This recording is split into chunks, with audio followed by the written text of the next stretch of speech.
Hello humans, welcome back to Mass Effect Revelation. Today we'll be reading chapters 8 and 9 today, so that we can catch up to the actual playthrough. Last time Anderson got drunk because of the divorce and all that. And that's all he was when he got back to the Citadel and back to his apartment. So, hung out in Cora's den. Yes, let's continue. Chapter 8. Anderson was up at 0700. He had a slight headache, mild after effects of a late night visit to Cora's den. But a 3-mile run on the treadmill he kept stashed in the corner of the apartment, and a steaming hot shower purged the last remnants of the LSF from his system. By the time he changed into his uniform, cleaned and pressed from the night before, he felt like his old self. He'd pushed all thoughts of Cynthia and the divorce into a small compartment in the back of his mind. It was time to move on. There was only one thing that mattered this morning: getting some answers about Sedone. He walked through the streets to the public transport depot. He showed his military ID, then boarded the high-speed elevator used to shuttle people from the lower levels of the wards to the Presidium high above. Anderson always enjoyed visiting the Presidium. Unlike the wards, which were built along the arms extending out from the Citadel, the Presidium occupied the station's central ring, and although it housed all the government offices and the embassies of the various species, it was a sharp contrast to the sprawling metropolis he was leaving behind. The Presidium had been designed to evoke a vast parkland ecosystem. A large freshwater lake dominated the center of the level. Rolling fields of verdant grass ran the length of its banks. Fabricated breezes, gentle as spring zephyrs, caused ripples on the lake and spread the scent of the thousands of planted trees and flowers to every corner of the Presidium. Artificial sunlight streamed down from the simulated blue sky filled with white puffy clouds. The illusion was so perfect that most people, including Anderson, couldn't distinguish it from the real thing. The buildings where the business of government was conducted had been similarly constructed with an eye to natural aesthetics. Set along the gently curving arch that marked the edge of the station's central ring, they blended unobtrusively into the background. Broad open walkways meandered back and from building to building, echoing the landscape of the carefully manufactured pastoral scene at the Presidium's heart. The perfect combination of form and function. However, as Anderson stepped off the elevator and onto the level, he was reminded that it wasn't the organic beauty that he most appreciated about the Presidium. Access to the Citadel's inner ring was generally restricted to government and military officials, or those with legitimate embassy business. As a result, the Presidium was the one place in the Citadel where Anderson didn't feel like he was under constant siege from the rushing and crushing crowds. Not that it was empty, of course. The galactic bureaucracy employed thousands of citizens from every race that maintained an embassy on the Presidium, including humanity. But the numbers here were a far cry from the millions who populated the wards.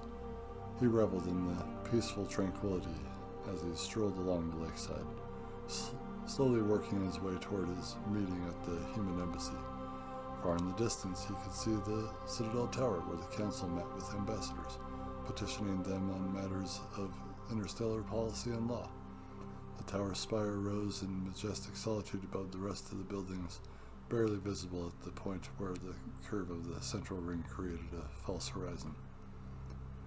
Anderson had never been there himself. If he ever wanted to petition the council, he'd have to go through the proper channels.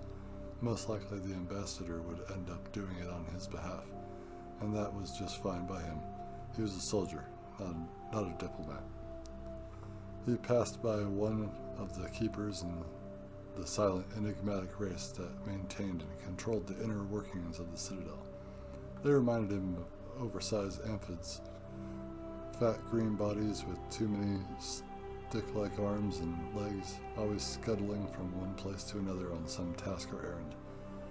Little was known about the Keepers. They existed nowhere in the galaxy but on the Citadel. They had simply been there waiting when the Asari had discovered the station almost 30,000 years ago. They had reacted to the arrival of the new species as servants might react to a master returning home, scurrying and scrambling to do everything possible to make it easier for them, the Asari, to familiarize themselves with the Citadel and its operations. All efforts to directly communicate with the Keepers were met with mute, passive resistance. They seemed to have no response to their existence beyond servicing and repairing the Citadel, and there was an ongoing debate as to whether they were truly intelligent. Some theories held that they were in fact organic machines genetically programmed by the Protheans to care for the Citadel with a single-minded fanaticism. They functioned purely on instinct, and the theory claimed so. Unaware they didn't even recognize their original creators had vanished 50,000 years ago. Anderson ignored the Keeper as he went by, a typical reaction. They were so ubiquitous on the station and so unobtrusive and unassuming that most people tended to take them for granted. 5 minutes later, he had reached the building that served as the human embassy. He went inside, the corners of his mouth rising up in a slight grin when he saw the attractive young woman sitting behind the reception desk. She looked up as he approached, returning his coy smile with a radiant one of her own. "Good morning, Aurora. It's been a while since I've seen you around here, Lieutenant." Her voice was as pleasing to the ear as her appearance was to the eye. Warm, inviting, confident. The perfect welcome to any and all embassy visitors. "I was beginning to think you were avoiding me," she teased. "No, I'm just trying to stay out of trouble." With a free hand, she tapped a few keys on her terminal and glanced over at the screen. "Uh-oh," she said, feigning a deep and troubling concern. "You've got a meeting with Ambassador Goyal herself." She arched an eyebrow, playfully taking him to task. I thought you said you were staying out of trouble." "I said I was trying to stay out of trouble," he countered. "I never said I was succeeding." He was rewarded with a light laugh that was probably polished and practiced, but nonetheless sounded warm and sincere. "The captain's already here. I'll let them know you're coming." Anderson nodded and headed up the stairs towards the ambassador's office, his step somewhat lighter than it had been a few moments before. He wasn't foolish enough to read anything into their exchange. Aurora was just doing her job. The receptionist had been hired for her ability to make people feel comfortable and at ease, but he wouldn't deny that he enjoyed their flirtations. The door to the ambassador's office was closed. Aurora had said they were expecting him, but he still paused to knock. "Come in," came a woman's voice from the other side. As soon as he entered, he knew the meeting was serious. There were several comfortable chairs and a small coffee table in the office, not to mention the ambassador's desk, but both the captain and the ambassador were standing as they waited for him. "Please close the door behind you, Lieutenant." Anderson did as the ambassador instructed, then stepped into the room and stood stiffly at attention. Anita Goyal was the most influential and important individual in human politics, and she definitely projected an image of power. Bold and confident, she was a striking woman in her early 60s. She was of medium build with long silver hair tied up in a stylish bun, and high, elegant cheekbones. Her features were Middle Eastern, though she had deep emerald eyes that stood out in sharp contrast to her mocha skin. Right now, those eyes were fixed directly on Anderson, and he had to fight the urge to fidget under their piercing gaze. "At ease," his captain said. Anderson complied, widening his stance and clasping his hands behind his back. In parade rest. I'm not going to play games with you, Lieutenant, the ambassador began. She had a reputation for cutting through a usual political BS. That was one of the things Anderson admired about her. We're here to try to find out what went wrong with Sedone and how we're going to fix it. Yes, ma'am, he replied. I want you to speak freely here. You understand, Lieutenant? Don't hold anything back. Understood, ma'am. As you know, Sedone was one of our top security clearance installations. What you hopefully didn't know was that it was the primary Alliance facility for AI research. It was difficult for Anderson to show his surprise. Attempting to develop artificial intelligence was one of the few things specifically banned on the Citadel in the Citadel conventions. Developing purely synthetic life, whether cloned or manufactured, was considered a crime against the entire galaxy. Experts from nearly every species predicted that true artificial intelligence, such as synthetic neural network with the ability to absorb and critically analyze knowledge, would grow exponentially the instant it learned to learn. It would teach itself quickly, surpassing the capabilities of its organic creators and growing beyond their control. Every single species in the galaxy relied on computers that were linked into the vast data network of the extranet for transport, trade, defense, and basic survival. If a rogue AI program was somehow able to access and influence those data networks, the results would be catastrophic. Conventional theory held that the doomsday scenario wasn't merely possible, it was unavoidable. According to the Council, the emergence of an artificial intelligence was the single greatest threat to organic life in the galaxy, and there was evidence to support their position.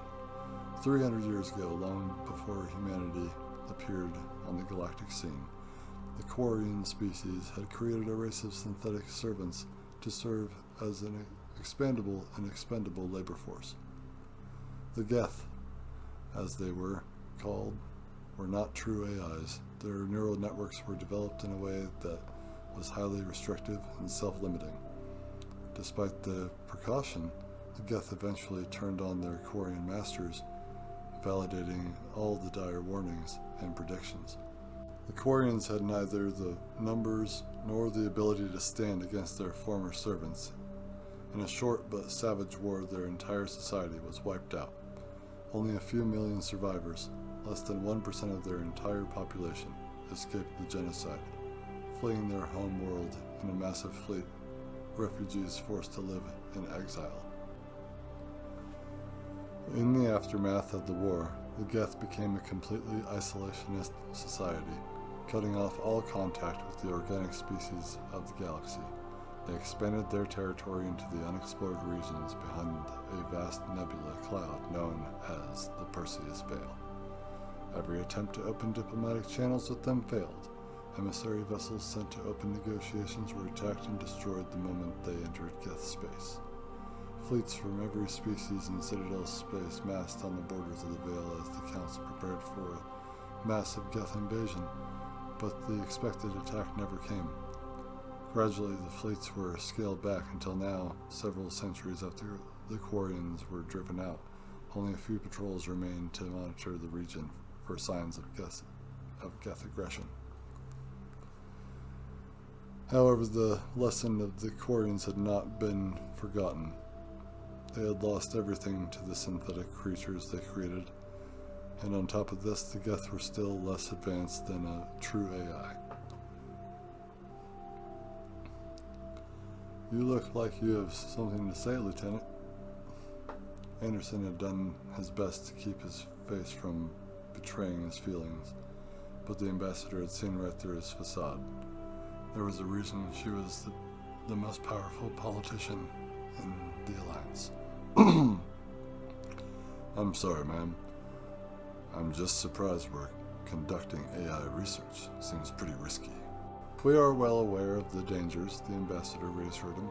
We have no intention of unleashing a fully formed AI on the galaxy. The goals of the project were very specific. create limited AI simulations for observation and study. Humanity is the underdog now, she continued. We're expanding, but we still don't have the numbers or the fleets to match the major species vying for power in the Council space. We need some kind of advantage. Understanding AI technology would help us, give us the edge we need to compete and survive. You of all people should understand, the captain added. Without rudimentary AI technology, we'd all be living under Turian rule right now. It was true. Alliance military strategy heavily relied on highly advanced combat simulation programs, collating millions of variables each second. The simulations would analyze a massive data bank of scenarios, helping to provide constant updates on optimized tactics and strategies to the commanders of each Alliance vessel. Without the combat simulators, humanity wouldn't have stood a chance against the larger, more experienced Turian fleets in the First Contact War. I understand your concern, Ambassador Goyal explained, possibly sensing Anderson still wasn't wholly convinced. The Citadel base was operating under the strictest security and safety protocols. The project head, Dr. Shu Quan, is the galaxy's foremost expert on artificial intelligence research. He personally oversaw every aspect of the project. Kion even insisted that the neural networks we used to create the AI simulations be completely self-contained. The data had to be registered and recorded by hand, then manually entered into a separate system to ensure there was no chance of cross-contamination with the neural network. Whatever happened, there was no way for the AI simulations to affect anything outside the restricted data systems within the base. Every possible precaution was taken to make sure nothing could possibly go wrong. And yet, something did. "You're out of line, Lieutenant!" the captain barked. The ambassador held up her hand as she jumped to his defense. "I told him to speak freely, Captain. I meant no disrespect, ma'am," Anderson said by way of apology. "You don't need to justify Sidon's existence to me. I'm just a grunt who gets sent in to clean up the mess."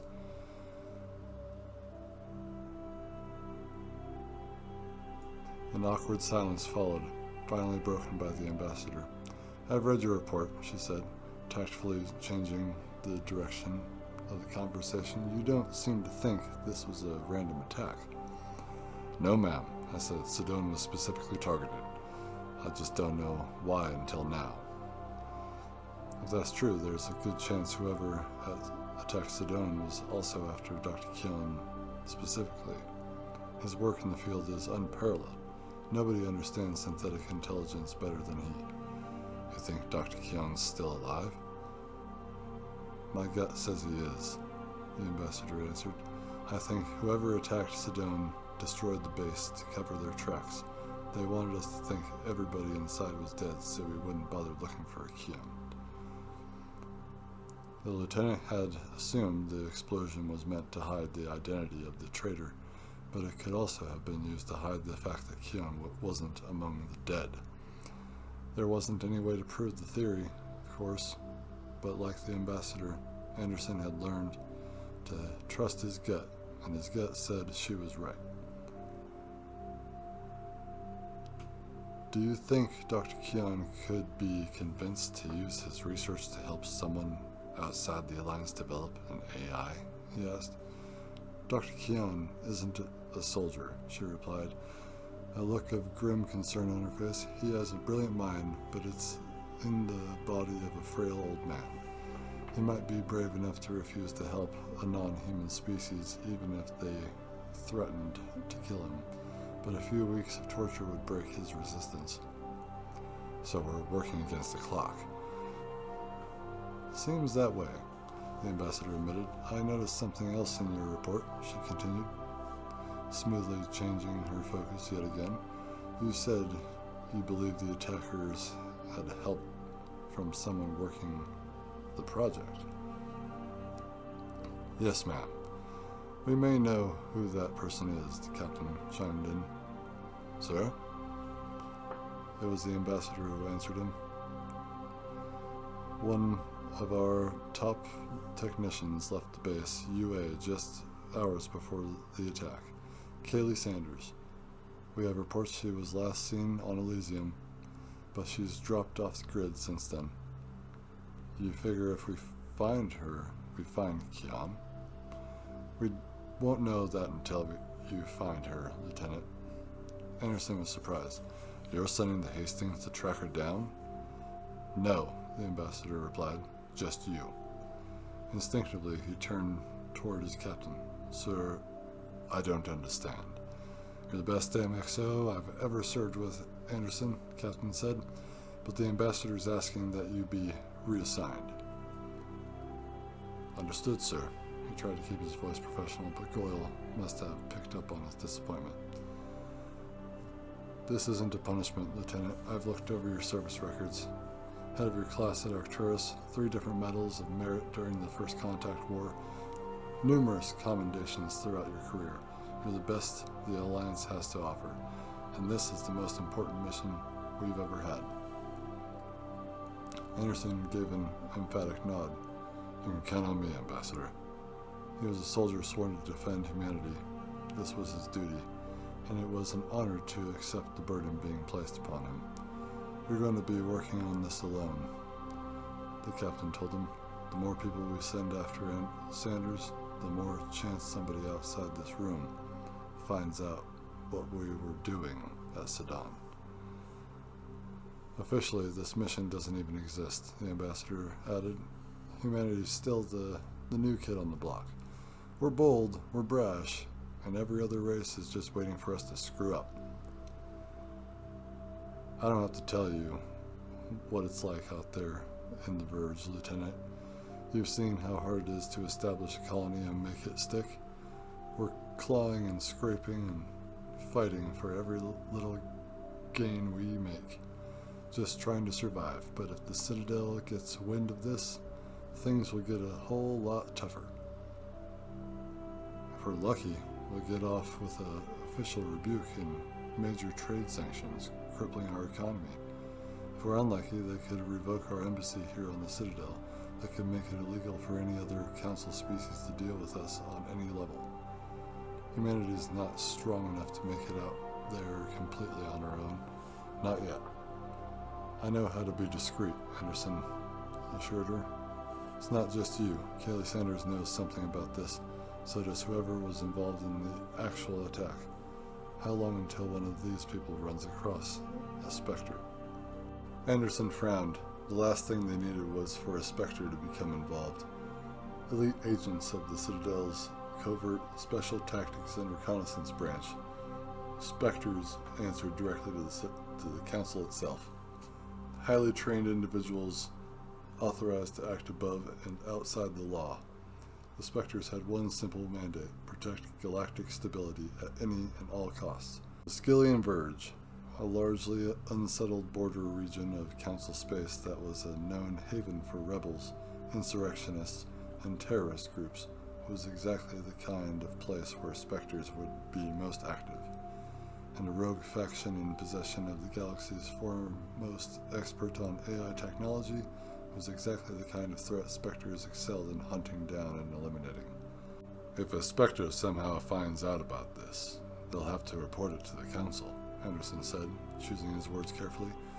How far am I supposed to go to keep this secret? Are you asking if we're ordering you to kill an official agent of the Council? The captain asked. Henderson nodded. I can't make that decision for you, Lieutenant. The ambassador told him. We trust your judgment. If the situation comes up, it'll be your call. Not that I think it'll matter, she added ominously. By the time you find out a Spectre has gotten involved, you'll probably already be dead. And that is Chapter 8.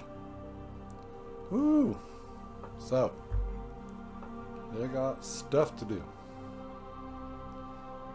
Alright, on to the next chapter. Chapter 9. Night was approaching on the planet of Juxi. The dim orange sun was setting on the horizon, and Yondo, the smaller of the world's two moons, was already approaching its zenith. For the next 20 minutes, darkness would reign. Then, Budme, Yondo's larger twin, would begin to rise, and the darkness would give way to the eerie twilight. Saren Arturius, a Turian spectre, waited patiently for the sun to disappear. For several hours, Saren had been perched atop a rock outcropping, staking out a small isolated warehouse in the desert on the outskirts of Fend, Juxi's capital city. Built in the sheltering stones of a small canyon, the rundown building was completely unremarkable, except for the fact that an illegal weapons deal was about to go down there. The buyers were already inside, a group of gun-toting thugs with basic military training known as the Grim Skulls, one of the many private security organizations active in the Verge. The Skulls were small, a few dozen criminal mercenaries who had never been worth Saren's attention before tonight. Then they had made the mistake of thinking they could purchase a stolen shipment of military-grade weapons that had disappeared from the Turian transport freighter. His ears caught the sound of an engine in the distance, and a few minutes later a six-wheeled ATV rolled up, and it came to a stop beside the shed. A half-dozen men got out. Two were Turian, the others were human. Even in the dim light, Saren recognized one of the Turians immediately, a dock worker from the Kamala ports. He'd been following the dock worker for days, ever since he checked the duty logs to see who was on shift when the shipment went missing. Only one worker hadn't shown up for work the next day. Figuring out who the thief was had been embarrassingly easy. Tracking him down wasn't much harder. This entire operation reeked of amateurs and in over their heads. From the theft to the buyers, normally Saren would have turned the matter over to local authorities and moved on to something bigger, but Turians selling weapons to humans was something he took personally. The door to the shed opened, and four of the figures, including both Turians, loaded a crate from the back of the ATV and carried it inside. The other two took up sentry positions beside the door. Saren shook his head in disbelief as he snapped his night vision goggles into place.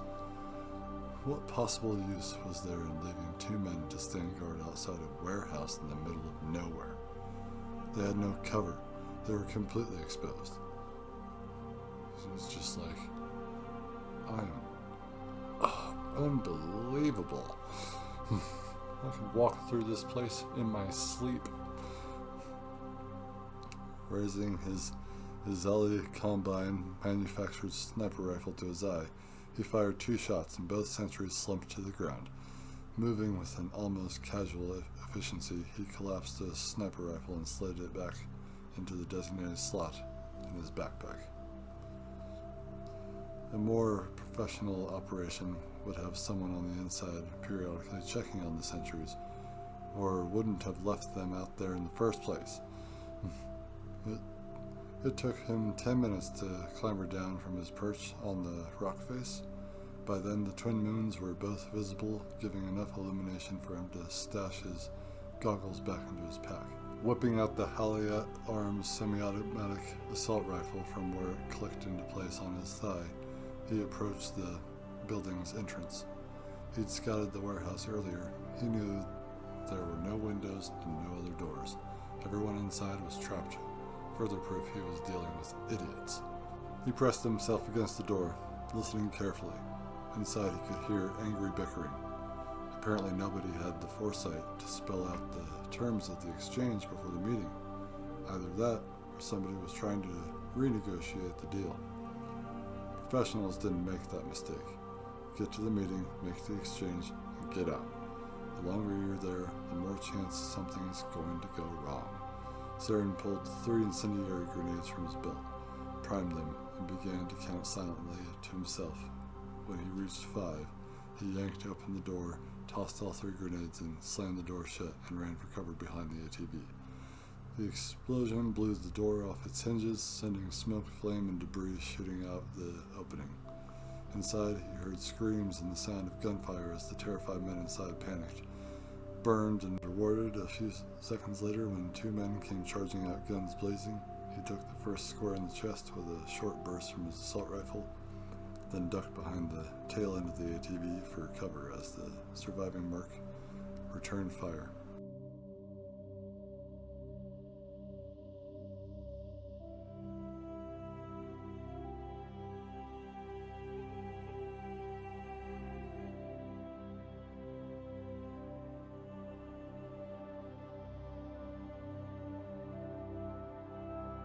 A quick roll brought Saren to the front of the vehicle, and when he popped up, his enemy still had his weapon aimed at the back end, waiting for Saren to re-emerge. At point-blank range, the rounds from Saren's assault rifle sheared off half the guy's head. For good measure, Saren lobbed two more grenades into the open door. Instead of a fiery explosion, these released a noxious cloud when they detonated. He heard more shouts and screams, followed by choking and coughing. Three more mercs stumbled out of the shed one by one, each blind and gagging from the poison gas. Not one of them even returned fire as Saren mowed them down. He waited a few more minutes, letting the deadly fog clear, then sprinted from his position behind the truck to the edge of the door. He poked his head inside for an instant, then ducked back out of the way. The warehouse was littered with a dozen bodies. Some had been shot, several were burned, and the rest were twisted into horrific contortions from the gas, causing their muscles to seize and spasm as they died. Several weapons were scattered about, dropped by their owners in their death throes. The crate they had carried inside on their arrival sat in the middle of the floor, unopened. Aside from that, the warehouse was empty. Assault rifle in hand, Saren made his way from body to body, slowly working his way from the door toward the back of the warehouse as he checked for signs of life. With the toe of his shoe, he rolled over a charred Turian who had fallen near the crate. One half of his face was burned, the carapace crispy and brittle. The flesh beneath it had melted, fusing the eyelids on the left side together. A small moan escaped his lips, and his good eye fluttered open. Who are you? He croaked. A spectre, Saren replied, standing over him. He coughed, spewing up dark phlegm that was mostly a mix of blood and poison. Please, help me. You are in violation of interstellar law, Saren recited in a cold, passionless voice. You are a thief, a smuggler, and a traitor to our species. The dying man tried to say something, but only coughed again. His breath was labored. The acrid smoke from the incendiary grenades had seared his lungs, damaging them so badly he hadn't been able to breathe in enough of the poison gas to kill him. If he received immediate medical attention, there was still a small chance he might survive. But Saren had no intention of taking him to a hospital. Snapping his assault rifle back into the slot on his thigh, Saren dropped down on one knee and leaned in close to the other Turian's flame-ravaged features. You steal weapons from your own people, and then you sell them to humans? He demanded in a fierce whisper. Do you know how many Turians I saw die by human hands? It took a tremendous effort, but somehow the burned man managed to mutter four faint words in futile protest through his scorched lips. That war is over. Saren stood up and pulled his pistol in one smooth motion. Tell that to our dead brothers. He fired 2 shots into the Turian's head, ending the conversation. Pistol still in hand, he resumed his inspection of the bodies. He noticed 2 human corpses near the back of the wall of the warehouse, noticeably less gruesome than the others. The grenades had detonated up near the front of the building, and these mercs had taken less damage. Even the poison would have dissipated by the time it reached all the way back here, explaining why the bodies weren't twisted and contorted like the others. They must have been killed by friendly fire. He approached the first one carefully, then relaxed when he saw clear evidence that the man was truly dead. 6 finger-sized holes in the tight pattern showed where the close-range blast of a scatter gun had torn through the front of his protective vest, creating a single fist-sized hole as the rounds exited his back. The final corpse had fallen face down in a pool of his own blood. The scatter gun that must have inadvertently killed the man beside him lay on the ground, a hair's breadth away from the body's limp, lifeless hand. Saren froze, suddenly wary. Something wasn't right. His eyes scanned the motionless figure, seeking out the lethal wound. There was a gaping hole in the side of his upper thigh, the likely source of all the blood, but because of how he'd landed, no other injuries were visible. His eyes snapped back to the thigh. Blood still should have been dripping from the wound, but the flow was staunched, as if someone had sealed it with a quick application of Metagel. "Move your hand away from your weapon and roll over," Saren called out, raising his pistol and holding it in both hands as he aimed it at the corpse, "or I'll shoot you right now." After a second, the hand slowly drew back from the scattergun. The man rolled onto his back, gasping loudly for air. He'd been holding his breath as Saren approached, trying to play dead. Please don't kill me," he begged as Saren took a step toward him. The pistol trained on the spot right between his eyes. "I didn't even fight in the First Contact War." "Some specters arrest people," Saren said, his tone casual. "I don't." "Wait!" the man screamed, scrambling back until he was pressed up against the wall. "Wait! I have information." Saren didn't say anything. Instead, he lowered the gun and gave a short nod. "It's another group of mercs. The Blue Suns." Every specter working in the Verge knew the Blue Suns were a force to be reckoned with. A small but well-known group. Their members were both experienced and professional, the exact opposite of this crew.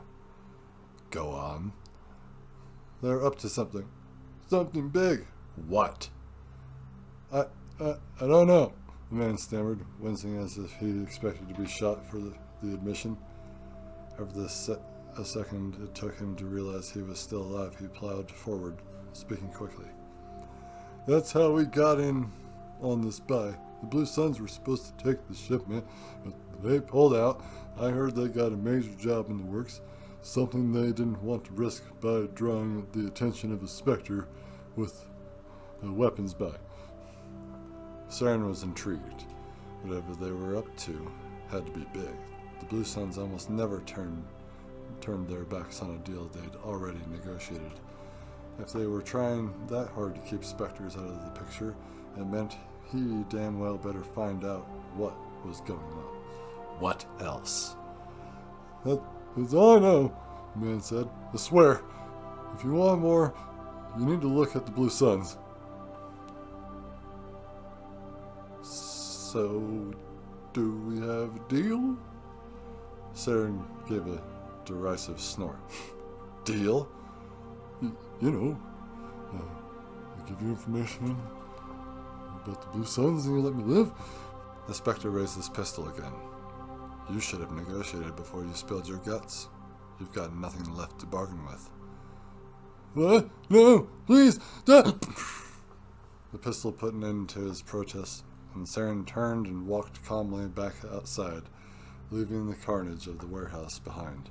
He'd alert the local authorities once he got back to Fend, so they could retrieve the stolen weapons and clean up the mess. Saren's mind was already on his next job. Initially, he dismissed the news of Sidon's destruction. He figured it would eventually lead back to some radical splinter group of Batarian rebels, a retaliation against humanity's efforts to push their main rivals out of the Verge. But if the attack wasn't the work of political terrorists, and the Blue Suns were one of the few private security organizations with the capability to pull it off, Saren had every intention to find out who had hired them and why, and he knew just where to start his investigation. Anderson had spent the better part of 2 days reviewing Kaylee Sanders' personal file, trying to make sense of it. The physical data was straightforward. Age 26, height 5 foot 5 inches, weight 120 pounds. The ID picture of her file showed she had predominantly Caucasian features, complexion fair, eyes light brown, hair dark blonde. She was attractive, but Anderson doubted anyone would ever have called her cute. There was a hard edge to her expression, as if she was looking for a fight. That wasn't surprising given her personal background. According to the file, she had grown up in the Texan metropolis, formed by the union of Houston, Dallas, and San Antonio, one of the poorer regions on Earth. She was raised by a single mother, a factory worker making minimum wage. Enlisting with the Alliance had probably been her only chance to get a better life. Though she hadn't signed up until the age of 22, shortly after her mother's death.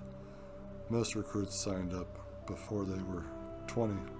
Anderson had joined the day he turned 18.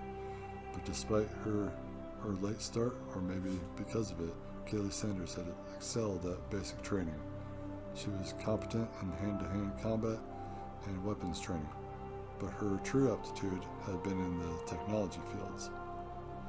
According to her file, she had taken entry-level computing courses in the years leading up to her enlistment, and once she joined, she threw herself into the study of advanced programming, data communication, networks, and prototype system architectures. She finished at the top of her class, completing a 3-year program in only 2. Personality tests and psych evaluations showed she was intelligent with a strong sense of personal identity and self-worth. Evaluations from peers and superior officers showed she was cooperative, popular, and an asset to any team she worked with. It was no wonder she'd been assigned to the Citadel project. And that's why none of this felt right. Anderson knew the difference between a good soldier and a bad one. Kaylee Sanders was definitely a good soldier. She may have initially joined the Alliance as an escape, seeking a better life than the one she had on Earth, but she had found exactly what she was looking for. She'd experienced nothing but success, accolades, and rewards since joining the military. Plus, with her mother gone, she had no other family and no real friends outside her fellow soldiers. Anderson couldn't come up with a single reason she would ever turn against the Alliance. Even greed didn't make sense. Everyone at Citadel was pulling down a top salary. Besides, Anderson knew enough about human nature to understand that it took more than simple greed to convince a person to aid in the slaughter of the people they lived and worked with every day. One more thing bothered him about this. If Sanders was the traitor, why had she disappeared the day before the attack and drawn attention to herself? All she had to do was show up for her regular shift, and it would have been assumed that she was one of the bodies vaporized in the explosion. It felt like someone was setting her up. But he couldn't deny that her sudden disappearance was too suspicious to be dismissed as mere coincidence. He needed to figure out what was going on, and as far as his only possible clue was what wasn't in her file. Kaylee Sanders' father was officially listed as unknown. In this day and age of universal birth control to deal with rising populations as well as massive DNA databanks, it was virtually impossible not to know the identity of a child's parents, unless it was being specifically hidden. Digging deeper into official files had shown all references to Kaylee Sanders' father had been purged. Hospital records, immunizations, reports, everything. It was as if someone had actively tried to cut him out of her life. Someone with enough importance to falsify government documents. Kaylee and her mother had both had to be part of the cover-up. If her mother had wanted the father's identity exposed, there would have been no way to stop her. And Kaylee could easily have gotten a DNA test anytime she wanted. They had to know, but for some reason, they didn't want anyone else knowing. However, neither one of them had the kind of financial resources or political clout it would take to pull something like that off, which meant someone else, probably the father, had also been involved. If Anderson could figure out who the father was, and why he'd been expunged from all official records, it might help him figure out how Kaylee Sanders was tied up in the attack on Sedone. Unfortunately, he'd exhausted all official channels. Fortunately, there were other ways to dig up buried secrets, which is why he was now standing in a dark alley in the wards, waiting to meet with an information broker. He had shown up a few minutes early, eager to see what the broker's search would turn up. Not surprisingly, his contact wasn't there yet. He spent the next few minutes waiting, occasionally pacing back and forth as the seconds dragged by. A figure stepped into view just as his watch beeped on the hour, materializing from the shadows. As she approached, it quickly became clear that she was a Solarian. Shorter and thinner than humans, Solarians resembled a cross between some kind of lizard or chameleon and the greys described by alleged victims during the rash of fictitious alien abductions reported back on Earth in the late 20th century. Let's talk about Roswell. Those greys, that's what they call them, the greys. Anderson wondered if she'd been there the whole time, observing him as she waited patiently for the moment of their appointed meeting to arrive. "Did you find anything?" he asked the woman he had hired to scour the extranet for any clues as to the identity of Kaylee Sanders' father. Trillions of tetragigs of data were transmitted in bursts across the extranet every day. There had to be something useful buried in there, but searching a functionally infinite amount of data for a specific piece of information could be an exercise in pointless frustration. It would take days to collect, process, scan every burst, and even then, the output might be millions and millions of pages of hard copy. That's where information brokers come in. Specialists who used complex algorithms and custom-designed search engines to limit and sort the data. Mastering the extranet was as much an art as a science, and Solarians excelled at the art of gathering confidential information. The Solarian blinked her large eyes. "I warned you, there might not be much to find," she said, speaking quickly. Solarians always spoke quickly. Records from before show your species linked to an extranet are sporadic. Anderson had expected as much. Archives from the days predating the First Contact War were slowly being added to the extranet by various government agencies, but the input of old records was a minor priority for every administration. Given Sanders' age, it was likely her father disappeared from her life long before humanity ever came into contact with the greater galactic community. "So you've got nothing?" The Solarian smiled. "That's not what I said. It was difficult to track down, but there was something. It seems the left hand of the Alliance is unaware of what the right is doing." She handed him a small optical storage disk. "Make my life easier," Anderson said, taking it from her and stuffing it into his pocket. "Just tell me what I'm going to find when I scan this thing." "The day Kaylee Sanders graduated from your military training academy at Arcturus, an encrypted message was forwarded through classified Alliance channels to an individual on one of your colonies in the Skillian Burge. It was subsequently purged seconds after it was received." "How did you get access to classified Alliance channels?" Anderson demanded. Solarian laughed. "Your species has been transmitting data across the extranet for less than a decade. My species has been directing the primary espionage and intelligence operations for the Citadel Council for 2,000 years. Point taken. You said the message was purged? True. Deleted and scrubbed from the records. But nothing is ever truly gone once it hits the extranet. There are always echoes and remnants for people like me to track down. The extranet works on it. I don't need the details, Anderson interrupted, holding up a hand to cut her off. What did the message say? It was brief, a single text file comprised of Kaylee Sanders' name, final grades, and her class standing. Very impressive. She could have a bright future in the field if she wanted to come work for it. Anderson cut her off again, growing impatient. This was all in her personal file. I didn't pay you to get me her marks. You didn't pay me at all, she pointed out. This is being billed directly to your superiors at the Alliance, remember? I doubt you could afford to hire me. That's why you came to me in the first place.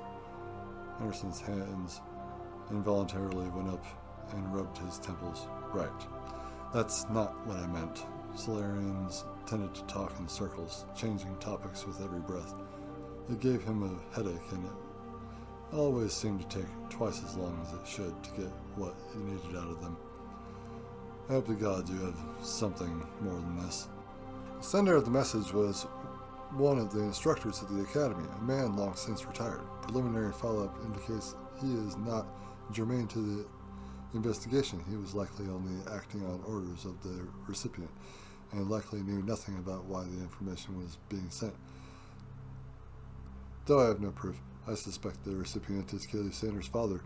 As a high-ranking Alliance officer, he would have had the means to systematically cover up their relationship and do so in a way that would make it difficult to track. However, I was not able to determine why the father and daughter chose to alienate themselves from each other. Please, he begged, cutting her off one more time. All I want is a name. Don't say anything else. Just tell me who receives the message and where I can find him. She blinked again, and from the change in her expression, Anderson thought he might have hurt her feelings. Mercifully, though, she did as he asked. The message was sent to Rear Admiral John Grissom. He's on Elysium. Boom! Awesome, guys. Thank you so much for tuning in for this extremely long episode. I'm going to try to keep doing 2 chapters at a time until we reach the end of the game, and then get back into a better, better scheme of things, and do chapter or comic before all this. Anyway, doesn't really matter. Thank you guys so much for tuning in to chapters 8 and 9. Thank you so much for tuning into the reading. Tune in next time when we go through the next 2 chapters of 10 and 11. But wasn't it great? We got to learn a little bit more about Kaylee. We got to learn a little bit more about Anderson and how we conduct our government and all that. We talked about the Keepers, and we talked about other things, and then we got to meet Saren for the first time and what he's up to. And it looks like Saren and Captain Anderson, or Lieutenant Anderson, are going to cross paths at some point, so we'll see.